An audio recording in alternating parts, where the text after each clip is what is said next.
പശ്ചിമേഷ്യയുടെ ആകാശത്ത് നിന്ന് മുഴങ്ങുന്നത് വെറും യുദ്ധവിമാനങ്ങളുടെ ഗർജനമല്ല, മറിച്ച് മരണത്തിന്റെ സന്ദേശവുമായി എത്തുന്ന ഗോസ്റ്റ് ഡ്രോണുകളുടെ നിശബ്ദമായ ചിറകടിയാണ്.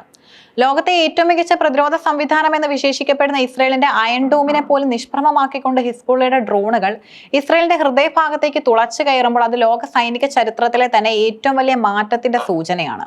ലോകത്തെ ഏത് മിസൈൽ ആക്രമണത്തെയും തകർത്തെറിയുമെന്ന് അവകാശപ്പെട്ടിരുന്ന ഇസ്രയേലിന്റെ സുരക്ഷാ മിഥ്യകൾക്ക് മേൽ ഹിസ്ബുള്ളയുടെ ചാരക്കണ്ണുകൾ എത്തിയെന്ന വാർത്ത അന്താരാഷ്ട്ര പ്രതിരോധ വിദഗ്ധരെ ഞെട്ടിച്ചിരിക്കുകയാണ്.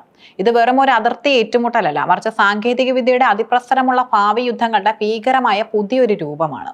ഇസ്രയേലിന്റെ അഭിമാനമായ അയൺ ഡോം പ്രതിരോധ സംവിധാനം പ്രധാനമായും റോക്കറ്റുകളെയും മിസൈലുകളെയും ലക്ഷ്യം വെച്ചുള്ളതാണ്. എന്നാൽ ഹിസ്ബുള്ള പുറത്തുവിട്ട പുതിയ ദൃശ്യങ്ങളിൽ ഇസ്രയേലി സൈനിക താവളങ്ങൾ, നിരീക്ഷണ കേന്ദ്രങ്ങൾ, അയൺ ഡോം ബാറ്ററികൾ എന്നിവയുടെ അതീവ വ്യക്തതയുള്ള ചിത്രങ്ങൾ കാണാം. സാധാരണഗതിയിൽ ഇസ്രയേലിന്റെ റഡാർ സംവിധാനങ്ങൾ തിരിച്ചറിയേണ്ട ഈ ഡ്രോണുകൾ എങ്ങനെ സുരക്ഷാ കവചങ്ങൾ ഭേദിച്ചു എന്നത് വലിയൊരു ചോദ്യചിഹ്നമാണ്. ഈ ദൃശ്യങ്ങളുടെ ആധികാരികത ഔദ്യോഗികമായി സ്ഥിരീകരിച്ചിട്ടില്ലെങ്കിലും അവ പകർത്തിയിരിക്കുന്ന ആഴവും കോണുകളും ഇസ്രയേൽ സുരക്ഷാ ഏജൻസികളെ അസ്വസ്ഥമാക്കിയിട്ടുണ്ട്. സാധാരണ നിരീക്ഷണ ഡ്രോണുകൾക്ക് പോലും സമീപിക്കാനാകാത്ത അതീവ സുരക്ഷാ മേഖലകളിലേക്ക് ഈ ആളില്ലാ സംവിധാനങ്ങൾ പ്രവേശിച്ചു എന്നതും ഇസ്രയേലിന്റെ പ്രതിരോധ തന്ത്രങ്ങളെ പുനർചിന്തനം ചെയ്യാൻ നിർബന്ധിതമാക്കുന്നു. ഇസ്രയേലി മാധ്യമമായ KN ഉൾപ്പെടെയുള്ള റിപ്പോർട്ടുകൾ പ്രകാരം ഹിസ്ബുള്ള ഉപയോഗിക്കുന്നത് പുതിയ തലമുറയിൽപ്പെട്ട ഗോസ്റ്റ് ഡ്രോണുകളാണ്. ഇവയെ ഗോസ്റ്റ് അഥവാ പ്രേതം എന്ന് വിളിക്കുന്നത് അവയുടെ കണ്ടെത്തൽ ഒഴിവാക്കാനുള്ള കഴിവുകൊണ്ടാണ്. പരമ്പരാഗത ഡ്രോണുകൾ റേഡിയോ ഫ്രീക്വൻസി സിഗ്നലുകളിലൂടെയാണ് നിയന്ത്രിക്കപ്പെടുന്നത്. അതിനാൽ ഇലക്ട്രോണിക് ജാമിംഗ് സംവിധാനങ്ങൾ ഉപയോഗിച്ച് അവയെ തടയാൻ എളുപ്പമാണ്. എന്നാൽ ഈ പുതിയ ഡ്രോണുകൾ നേരിട്ട് ഫൈബർ ഒപ്റ്റിക് ഡാറ്റ ലിങ്കുകൾ ഉപയോഗിക്കുന്നതിനാൽ ഇലക്ട്രിക് വാർഫെയർ സംവിധാനങ്ങൾ ഇവയ്ക്കെതിരെ ഫലപ്രദമാകുന്നില്ല.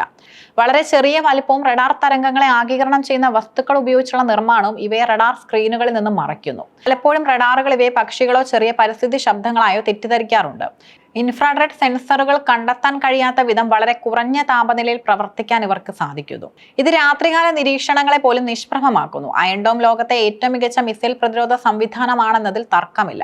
എന്നാൽ ഡ്രോണുകളുടെ കാര്യത്തിൽ ഇതിന് ചില പരിമിതികളുണ്ട്. ഡ്രോണുകൾ വളരെ താഴ്ന്ന ഉയരത്തിൽ പറക്കുന്നതിനാൽ റഡാർ സിഗ്നലുകൾക്ക് താഴെ നിൽക്കാൻ ഇവയ്ക്ക് സാധിക്കുന്നു. മിസൈലുകളെ പോലെ നിശ്ചിത പാതയിലല്ല ഡ്രോണുകൾ സഞ്ചരിക്കുന്നത്. ഏത് നിമിഷവും ദിശ മാറ്റാൻ കഴിയുന്നത് അയൺ ഡോം ഇന്റർസെപ്റ്ററുകളെ കുഴപ്പിക്കുന്നു. ഒരേ സമയം നിരവധി ചെറിയ ഡ്രോണുകൾ കൂട്ടമായി എത്തുമ്പോൾ പ്രതിരോധ സംവിധാനങ്ങളുടെ ശ്രദ്ധ തിരിക്കാനും ചില ഡ്രോണുകൾക്ക് സുരക്ഷാ കവചം ഭേദിക്കാനും സാധിക്കുന്നുണ്ട്. പശ്ചിമേഷ്യയിലെ ഡ്രോൺ സാങ്കേതികവിദ്യയുടെ വളർച്ചയ്ക്ക് പിന്നിൽ ഇറാന്റെ വലിയ നിക്ഷേപവുമുണ്ട്. ഇറാന്റെ ഷാഹിദ് സീരീസ് ഡ്രോണുകൾ ഇതിനോടകം തന്നെ റഷ്യ യുക്രൈൻ യുദ്ധം ഉൾപ്പെടെയുള്ള തങ്ങളുടെ കരുത്ത് തെളിയിച്ചതാണ്. ഇറാൻ വിദേശകാര്യ വക്താവ് ഒരു അഭിമുഖത്തിൽ പറഞ്ഞ കാര്യത്തിൽ അന്താരാഷ്ട്ര തലത്തിൽ വലിയ ചർച്ചയായിട്ടുണ്ട്. ഇറാന്റെ പ്രതിരോധം തകർത്തെന്ന അമേരിക്കൻ അവകാശവാദങ്ങളെ തള്ളി അദ്ദേഹം ഇറാനിൽ ഇനിയും വെളിപ്പെടുത്താത്ത നിരവധി സൈനിക അത്ഭുതങ്ങൾ ബാക്കിയുണ്ടെന്ന മുന്നറിയിപ്പ് നൽകി.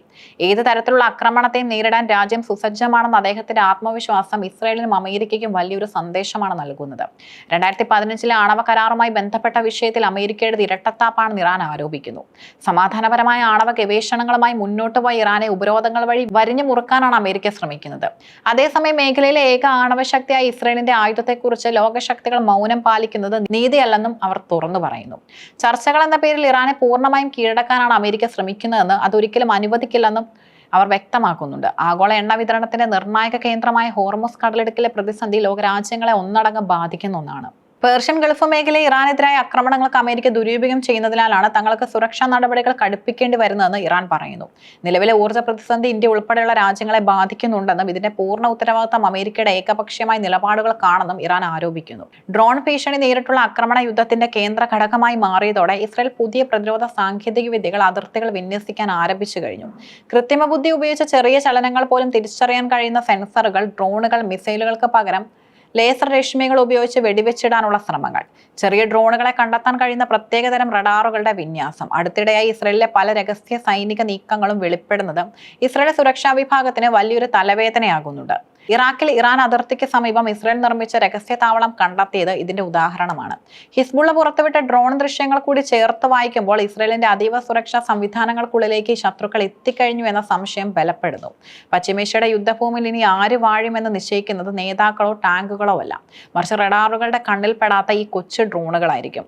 സാങ്കേതിക വിദ്യയുടെ കാര്യത്തിൽ ലോകത്തെ വിറപ്പിച്ചിരുന്ന ഇസ്രയേലിൽ നിന്ന് സ്വന്തം ആകാശം സംരക്ഷിക്കാൻ പുതിയ വഴികൾ തേടേണ്ടി വരുന്നു. തിരിച്ചടികളിൽ നിന്ന് കൂടുതൽ കരുത്തോടെ ഇസ്രയേൽ തിരിച്ചു വരുമോ തുടരുമോ അതോ ഈ അദൃശ്യ പോരാളികൾ പശ്ചിമേഷ്യയുടെ രാഷ്ട്രീയ ഭൂപടം തന്നെ മാറ്റി വരയ്ക്കുമോ എന്ന് കാലം തെളിയിക്കും. ഏതായാലും സാങ്കേതിക വിദ്യയുടെ ഈ നിശബ്ദ യുദ്ധം ലോക സൈനിക ചരിത്രത്തിൽ ഒരു പുതിയ അധ്യായത്തിന് തുടക്കം കുറിച്ചു കഴിഞ്ഞു.